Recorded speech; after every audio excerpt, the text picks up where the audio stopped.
Dave Rogie for the Lake Chelan Sports Blog, and I'm here this morning with Coach Marty Roethlisberger of the varsity tennis, or actually the tennis program here in the Chelan High School. And Coach, thanks for taking time out for us this morning to share a bit of what's going on. Good morning, Dave.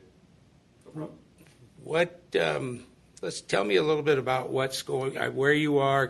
We'll talk about kind of kids, and we've talked schedules before, but where you are in terms of wins and losses during this kind of preliminary season, if I can refer to it that way, Sure. as you're moving into CTL this week. So tell us a little bit about how that has gone and kind of how you're feeling in terms of where you think they are now and where you wanted them to be. Yeah, I think we're in great position. We're a little bit past the halfway point of the season as far as matches played. We played the Terrace last night. The girls are 6-2. The boys are 8-0.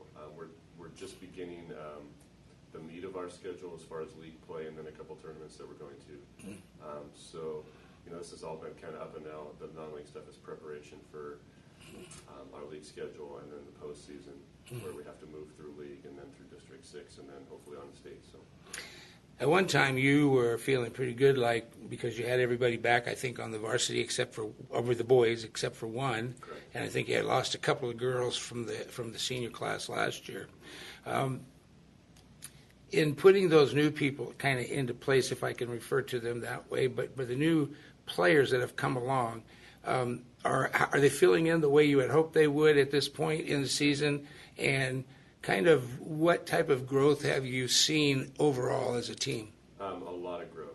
On the boys' side, our roster is almost identical to what it was last year.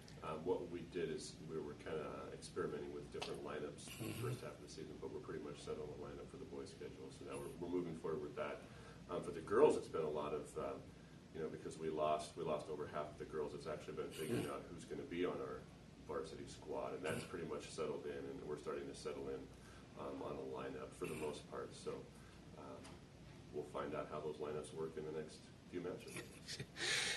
Going into CTL now, and you guys have been playing quite a few matches. You still have, with the CTL and your tournaments, you still have, five CTL matches left and 2 tournaments. So. Overall, CTL, early in the beginning of the season, when you and I sat down and talked, you were talking about the fact that you felt that your boys' team was probably as strong, or maybe stronger even, than what you had going into the state tournaments last year. Are you still feeling like being able to get through CTL pretty easily? Do you feel, now that you've kind of had a chance to hear about what's going on out there and probably see a few matches or have someone that has, are you still feeling pretty confident that this team, not that they're going to just slice through butter, but that they're going to have a fairly successful run through the CTL? Yeah, I've never thought it was going to be easy. It's never going to be easy in the CTL. We're one of the stronger leagues in the state. Definitely not going to slice through butter. We're going to find out, I guess, what we're made of against Kashmir tonight. I believe that we've always said we're going to be competitive with everyone we play. Win or lose, no one's going to have an easy match against us if we lose, and hopefully we win. So I'm not going to make any predictions about where we're going to finish, that sort of thing. Yeah, but, we're going to have a good run through the CTL. Now, once that happens, then do some of the players that have been active throughout kind of start to, I hate to say, kind of fall off, because it's not that they fall off or don't continue, but it's because there's only so many positions that can move forward. Is that something where you can see some of this youth supporting you, and once you get to that point, if you should get to that point? We have about 3 weeks of the regular season left. It's pretty tough to predict whether some of those young players are going to move on. I would like to think that some of those first or second year players have what it takes to. Basically, the progression is we move through the league regular season schedule, and then there's a CTL tournament. The top 4 entries out of the CTL will go to District 6, and the top 3 girls, top 4 boys out of District 6 will go to state. We'll find out in the next couple of weeks. And there's, 3 weeks is actually a long time for tennis, and there's going to be some growth in those 3 weeks too. So we'll see. Now, when you talk about District 6, so that we're clear, used to be, they had what they referred to as the crossover, where you had 6 and 7 playing for those. Is that still the case? No, District 6 is just North Central Washington. And basically the B schools in North Central Washington, well, actually for the whole state, they don't have enough teams for a state tournament. So for tennis, I think soccer does the same thing, but don't quote me on that. The A's and B's are lumped together for a state tournament. So when I say CTL tournament, that's just us, Kashmir, Cascade, OMAC. Gotcha. And then the B schools in North Central Washington have a separate tournament at the same time we do, and then we come together for the District 6 tournament, and then out of District 6, we send our entries to the state tournament. You mentioned that the boys are 8-0. Have you seen at any point, any time when they were, say, significantly dominant in a match, or has everybody that you've played been competitive so that the kids can grow through that and learn how to become more competitive if that's something they need to do? Every match is a little different. There have been some matches that have been fairly non-competitive, and there's other matches that have been very competitive. I think as we get into CTL, it's going to be competitive every single time we play on both the boys and the girls side. So.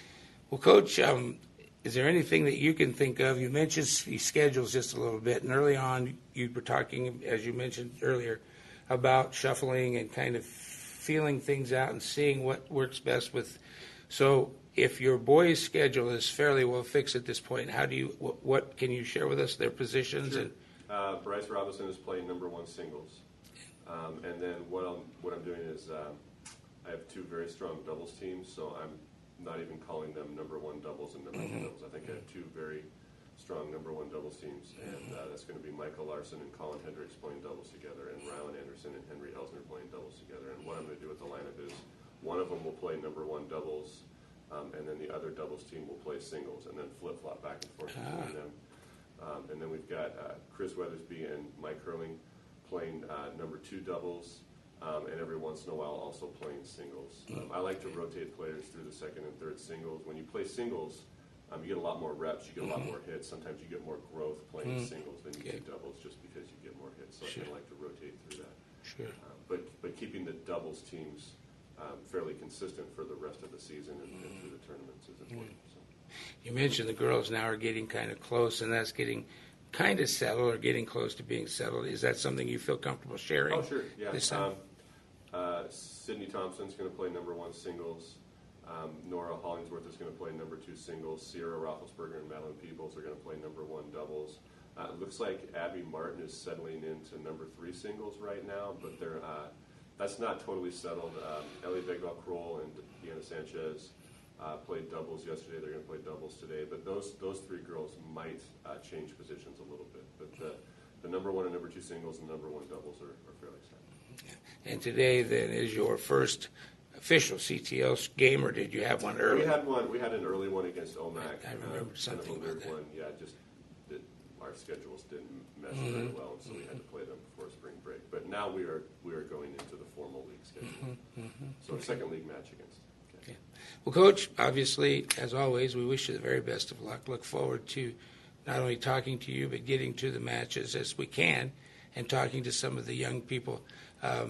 As you know, and as I've said many times to people, this is about getting the kids involved, giving the kids something that they can look back on, giving them an experience to, let people know who they are. I think we get caught up in, they're a student at Chelan High School, or they're a football player or a tennis player at Chelan High School, but we don't know who, your daughter is or whatever as a person.